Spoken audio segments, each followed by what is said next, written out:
Hey everybody, so this is a response to Travis's 100 subscribers contest, which I guess you guys already know by the title of the video. Yeah, I'm sorry for this being such a late response, but I'm really glad to see that you extended the contest date till Sunday, and not that I want the prize or looking for a prize or anything, just that I really wanted to do a response to your contest, because I love the stuff that you show, and it's really nice hearing you talk about it. You know, same things a lot of other people have already said. And sorry for the lighting in this video. I can see that it's pretty crappy, but there's no like in my room there's no big light, so I have to use my desk lamp, and it's kind of late, so it kind of makes a weird glow. But to get back on track, in a double album, the things that I really look for are consistency. I want every song to be good. It doesn't have to be, not everything has to be really great.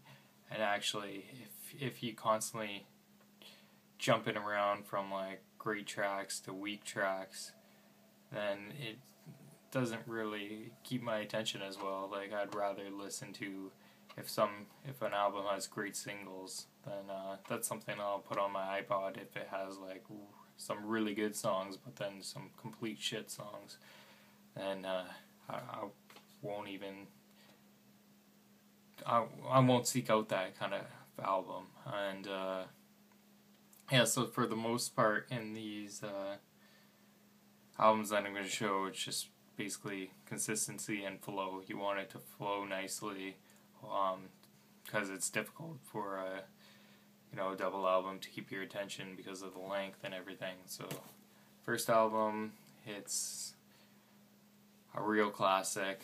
I'm sure I haven't seen many responses for your contest. I've watched a few, but I'm sure people have shown Exile on Main Street. It's just, that dirty, gritty, whiskey tinged rock and roll that Rolling Stones did best.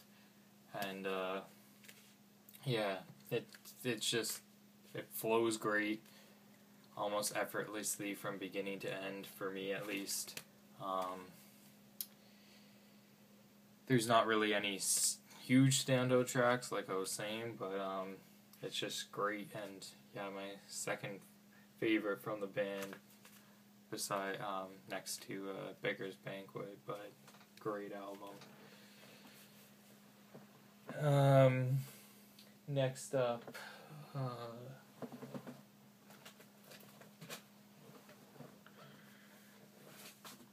by Canadian band, just one of the real hallmarks of the whole post-rock movement that went on in the late 90s, early 2000s.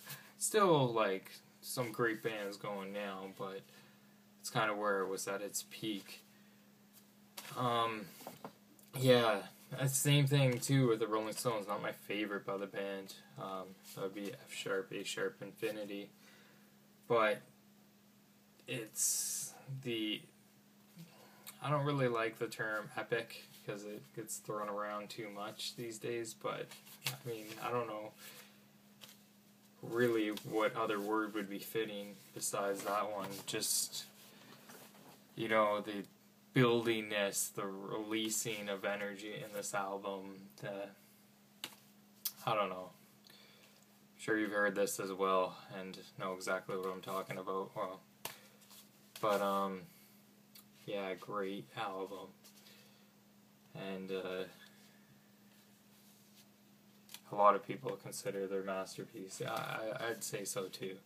It's their F sharp. But yeah, Godspeed You Emperor, lift up your skinny fist like antennas to heaven. Godspeed You Black Emperor, fist that you Emperor. And this one is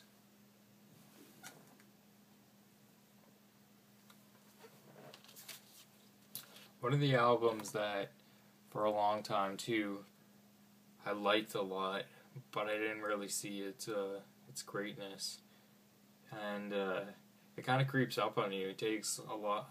For me, it took a lot of listens, and I don't even know how to explain why it's as great as it is. I mean, every song's great, and I know some people, might consider this boring, but it's just great basically it comes down to great songwriting, great flow,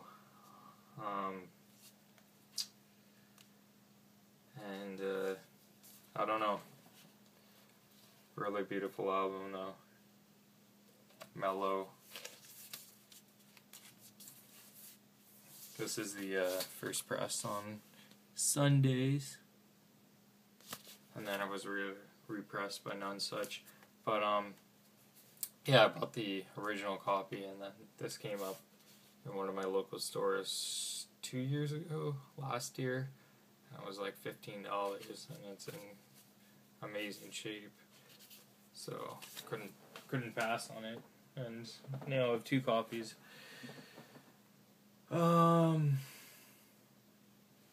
And then my second favorite double. These aren't in order, but these last 2 are my 2 favorites, and this is my second favorite double album. But Pavement's Wowie Zowie, so good. I love this band. Love pretty much everything they've put out, and I've seen, like, in this community, too, that a few people, I know Hands Off the Bayou, this is their favorite, and, yeah, I love it. It's noisy at times, super mellow, laid back, sloppy vocals. I've always really loved, when sloppy vocals are done right, it's just a great thing. Like Velvet Underground pulled it off pretty well, in my opinion, and Tom Verlaine's in Television, but yeah, in Pavement, long songs. I don't know if this even might technically not fit in perfectly to the rules of a double album, since the last side is blank, but not like, the D side to the vinyl copy, but it's still 2 records, so I mean technically a double album. Found this used in a store, 1995 press.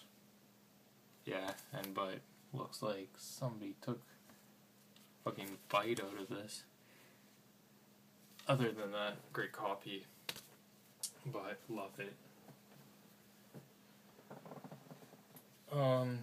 And then finally, I know I talked about it in my favorites. I don't know if I mentioned that it was my favorite double album, but yeah, easily.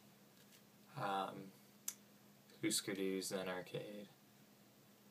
Beginning to end, great energy, great pop sensibility, without getting annoying, and stick in your head enough, but like, that's something, you can have a great pop song, but if it's too catchy, not necessarily catchy, but sometimes songs get stuck in your head, and then you really love them at first, but then, like, you never really want to hear them again, or couldn't care less if you hear, but, this, nothing gets annoying or something, but yeah, like I said, the perfect transition period from their hardcore days to their alternative rock, where you get the energy still from the hardcoreness, but then more emphasis on other styles, and like, you get everything from pop, hardcore, just hard rock, psychedelia.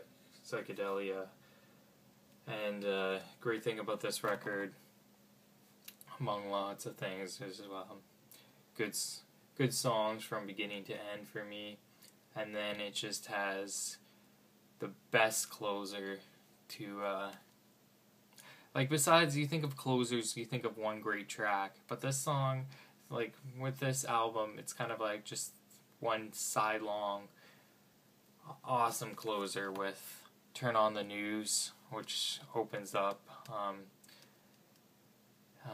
the fourth side of the record, which for me is the best song on the record.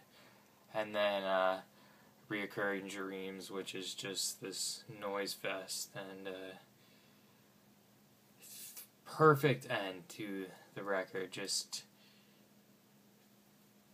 kind of just takes the record away after, you know, hearing all the songs, the energy and stuff, and then yeah, it's just that side is a great closer. So yeah, this record has all the elements. It has good songs from beginning to end, flows effortlessly, keeps your attention with all the energy, all the styles and everything going on, and then like right at the end, great closer. Which some of these other, you know, albums have decent closers, like Exile on Main Street, just good from beginning to end, but nothing to like really capture it at the end of the album. It just kind of ends as it began, but this one has a true ending to it. Well, there you have it. I know I rambled quite a bit, and but hopefully you enjoyed your response. Keep up the great videos. Seem to be pumping them out one after another these days, which is great. I love watching them. I know, but I haven't been great at commenting on them. Sorry for that, Travis, and I will in the future, and hope you enjoyed the response. Thanks. Bye.